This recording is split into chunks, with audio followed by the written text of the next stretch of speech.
శ్రీ పరాభవనామ సంవత్సరం ఉగాది నుండి వృషభ రాశి వారికి మళ్ళీ ఉగాది వరకు ఎలాంటి ఫలితాలు కలగబోతున్న విషయాన్ని వీడియోలో తెలుసుకుందాం. అయితే ముందుగా వృషభ రాశి అంటే కృత్తికా నక్షత్రం 2, 3, 4 పాదాల వారు, రోహిణి నక్షత్రం మొత్తం 4 పాదాల వారు, మృగశిర నక్షత్రం మొదటి 2 పాదాల వారికి ఆదాయం 5, ఖర్చు 14, అలాగే రాజ్య పూజిత 5, అవమానం 4 కింద ఉందన్నమాట.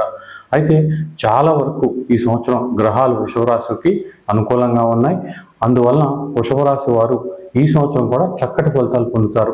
మీరు రాహుమాదశ జరిగిన, సినిమాదశ జరిగిన, కుజమాదశ వచ్చిన కొంచెం ఇంకా బాగా కష్టపడాలి. డైరెక్షన్ అనేది చక్కగా చూస్ చేసుకోవాలి. దానివల్ల ఇంకా మెరుగైన ఫలితాలు పొందుతారు.